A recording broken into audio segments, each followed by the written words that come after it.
Hi you guys, what's up? Welcome back to my channel. I'm back with another reaction video, and you guys are requesting me to check out, let me see the name of the video, times Michael Jordan disrespected NBA players. So I'm not gonna ramble or anything, and let's get straight into this reaction video. Let's go.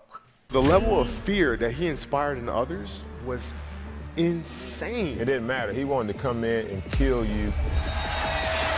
Now Michael Jordan and Reggie Miller having a go at it. These are the times that Michael Jordan disrespected NBA players. And Jordan's beef with his own teammate, Steve Kerr, got so violent, their own coach had to get involved. It was 1995, and Steve Kerr was playing in his first practice game with Jordan. For some reason, Coach Phil Jackson decided to have Jordan and Kerr guard each other. At this point, Jordan didn't know who Kerr was, so he had no respect for him. Jordan started talking trash, roughing Kerr up, and surprisingly, Kerr was talking trash right back. Now, if you know Jordan, that's not gonna slide. So he decided to make this practice physical. Jordan got the ball, drove to the basket, and hit Steve Kerr with a hard foul. Obviously, this frustrated Kerr. So on the very next play, he wanted to return the favor.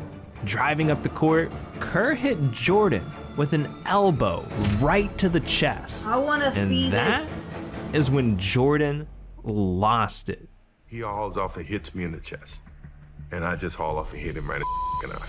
This man literally gave personal. his teammate a black eye. Not only that, but right when this happened, the entire team had to come and break the fight up. And then Phil Jackson in front of had to kick everyone. Jordan out of practice. And if Jordan was willing to do that to his teammate, what the hell did he do to people he was up against? Well, in the 1996 NBA Finals, Michael Jordan destroyed Hall of Famer Gary Payton. The Bulls beat the Supersonics 4-2, and Jordan collected his 4th championship ring. But 25 years later, Gary Payton thinks Jordan beat him by luck.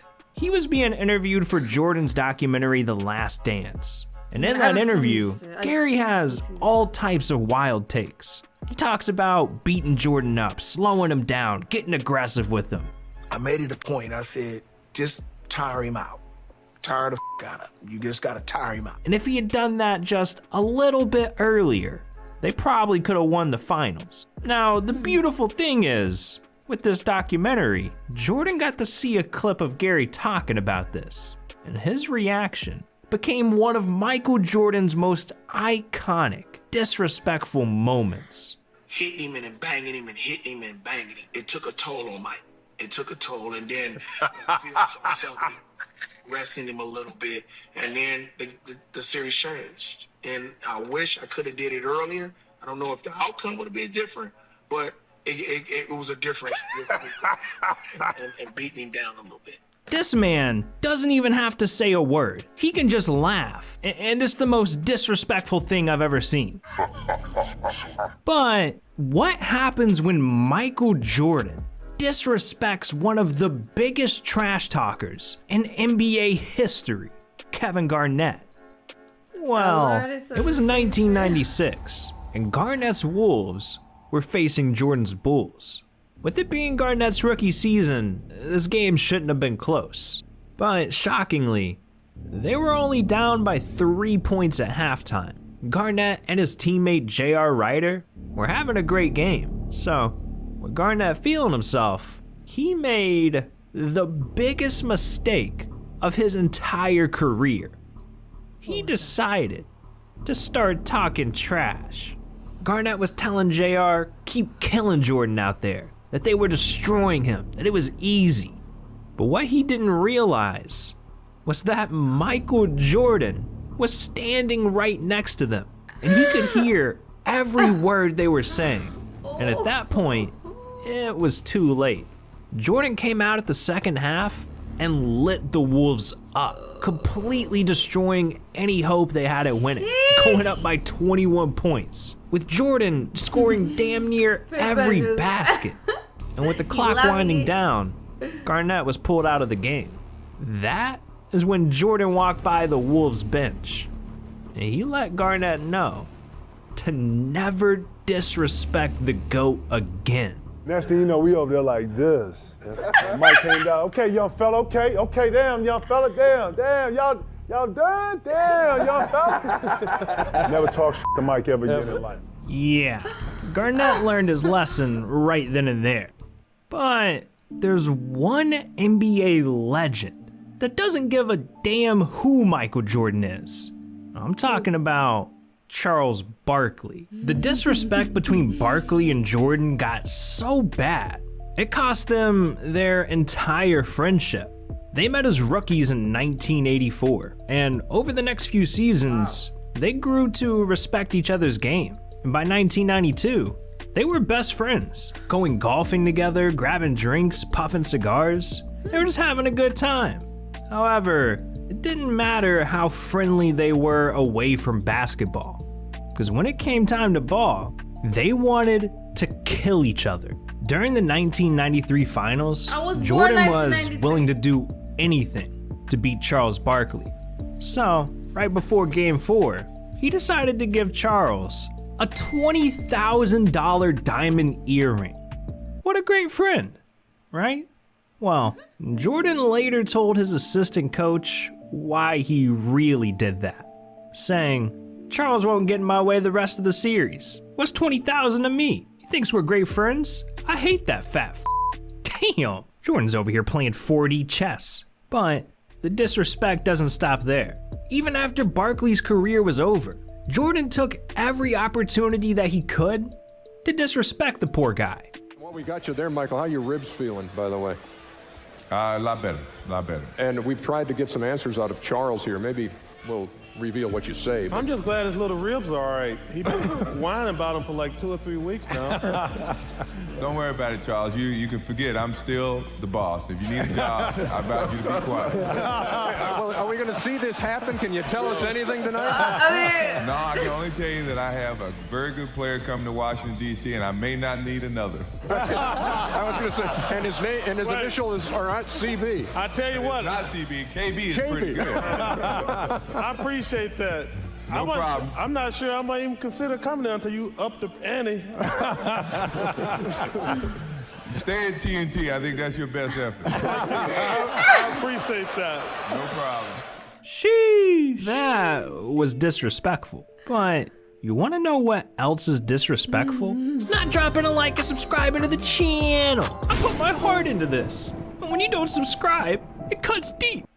The beef between Jordan and Barkley didn't stop there, cause in 2005, it happened again. This time on the Oprah Winfrey Show.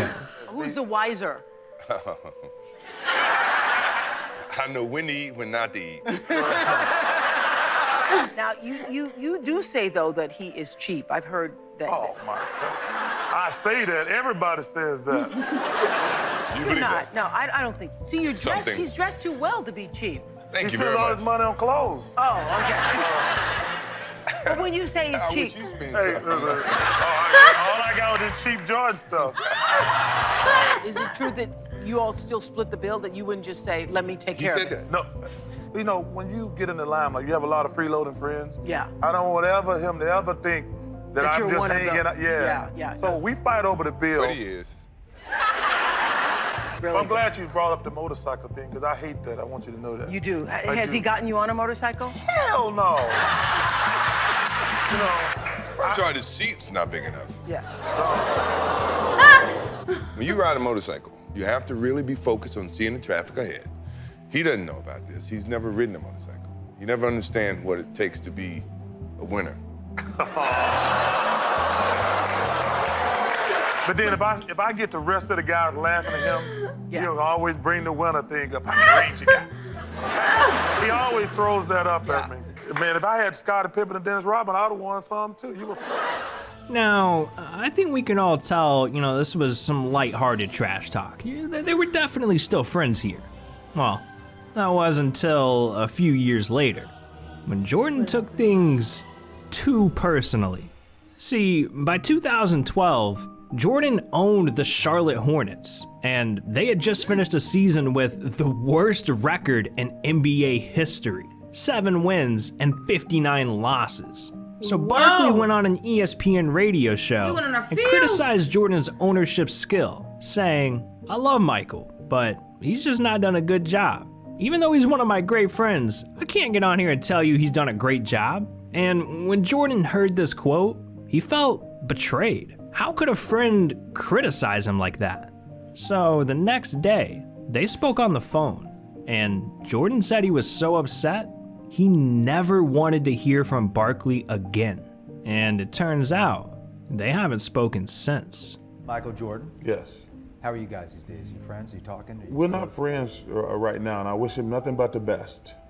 Are you hopeful that someday you guys will be close again? I would like that, but I'm not. I can't have people around me who, if I have to be honest about them, they're gonna get mad at me. Damn. The disrespect just went too far, man. It sucks. But at least Jordan's disrespect didn't cost Charles any money. Because for Kemba Walker, he lost tens of millions of dollars, all thanks to Michael Jordan. Remember when I said the Charlotte Hornets were trash in 2011? Well, Jordan wanted to turn things around. So in the 2011 draft, he picked up Kemba Walker, hoping that he could turn the entire franchise around. And after just 8 seasons, Kemba made 3 All-Star teams, single-handedly brought them to the playoffs twice, and became the team's all-time leading scorer. He was doing everything he could to put Charlotte on the map. I mean, Jordan should have been thanking this man every night. So when Kemba's contract expired in 2018, you'd think that Jordan would have done everything he could to make sure the best player he's ever had stayed in Charlotte, right? Well, when the two sat down and tried to work out a deal, Jordan disrespected Kemba. Instead of paying him the $220 million that Kemba wanted, Jordan only offered him $160 million. That's $60 million less than what he asked for. And Kemba was upset. He knew that without him, the Hornets were going to be the laughing stock of the NBA. So with that, Kemba left immediately, and he let his agent know he wanted to play somewhere else. And just a few days later, he signed to the Boston Celtics for $140 million. Yeah, $20 million less than what Jordan offered. Kemba literally lost tens of millions of dollars just to spite Michael Jordan. But at least Kemba just walked away and didn't let things get out of hand. Because one time, a teammate tried to end Jordan's career because he was tired of all the disrespect. Back in 1988, Michael Jordan was still chasing his first NBA championship, and he was hoping to win it with his best friend, Charles Oakley. So when the Bulls ended up trading Oakley away, Jordan was furious, and there was no one better for him to take his anger out on than the guy that replaced his friend, Bill Cartwright. It started at their very first practice together. Jordan started calling the dude old, saying that he sucked, he was always hurt. Things got so bad, Jordan gave Cartwright the nickname Medical Bill, and it didn't stop at name calling. During passing drills at practice, Jordan just kept whipping the ball at him, like they were playing dodgeball or something. And this drove Cartwright to his breaking point. He was about to snap. One more sign of disrespect from Jordan, and he was gonna let him have it. Fast forward a couple of weeks, and it happened again. In a game against the Hornets, Cartwright had one of the worst nights of his career. So Jordan got up, and he told the entire team that Cartwright didn't belong in the NBA. And that was it. That was all Cartwright needed to hear. Cartwright gets Michael aside, and he says, look, if you ever do anything like that again, you will never play basketball because I'm going to break both your legs. All right, just to put things into perspective a little bit, Bill Cartwright was 7'1" and 250 pounds. If he wanted to break We're Jordan's using centimeters and kilos. legs, but he could have done it. And I don't think Jordan would have won 6 rings with no legs. So that talk that they had set Jordan straight. After that, he stopped the disrespect and they finally started getting along. I mean, in 1991, they even won their first of 3 titles together. So I guess that MJ trash talk ended up being a great thing for him. But not everyone can be so lucky. Sometimes Jordan might say something so disrespectful, it'll end an entire career, like Muggsy Bogues. It was the 1995 playoffs, Hornets versus Bulls, and one more loss for Charlotte meant their season was over. So everyone thought the Hornets were done. Everyone except one player, Muggsy.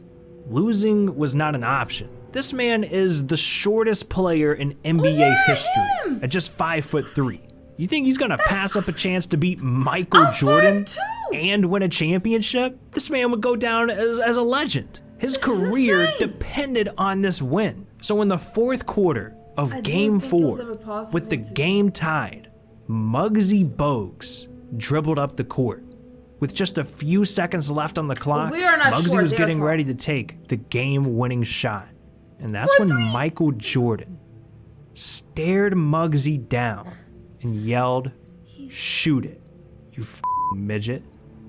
Jesus, man. This man needs to chill a little bit. This isn't an Xbox 360 lobby. You can't be saying that. You're finna get me canceled just reading the quote. Damn. As if being the shortest player in NBA history isn't hard enough. You gotta deal with MJ doing stuff like that? But I guess the trash talking worked, because Muggsy pulled up, took the shot, and missed it, losing the Hornets the game and the series. Muggsy's miss was the only thing he could think about. I mean, he even went on to tell Johnny Bott, a Bulls assistant coach, that this miss against Jordan was the one moment that ruined his career. And I mean, the stats back that up. Muggsy went from averaging 11 points a game to just 5. And he was out of the NBA entirely by 2001. But I mean, if you gotta look at the bright side, at least Muggsy didn't turn into a meme. Cause there's a lot of moments in the NBA that get memed to hell. Like, what is even going on in this picture? How does this even happen? Oh, you wanna hear more about that? Well, then click on this video right here. These are the NBA. These thumbnails are getting out of hand, you guys. I'm gonna just end it right here. That was the video. I hope you guys enjoyed it. And if you did, don't forget to leave a like, comment other videos you want me to react to down below, subscribe to, and I will see you guys in the next video. Have an amazing night, day, whatever you're gonna do. And yeah, I will see you in the next video. Bye.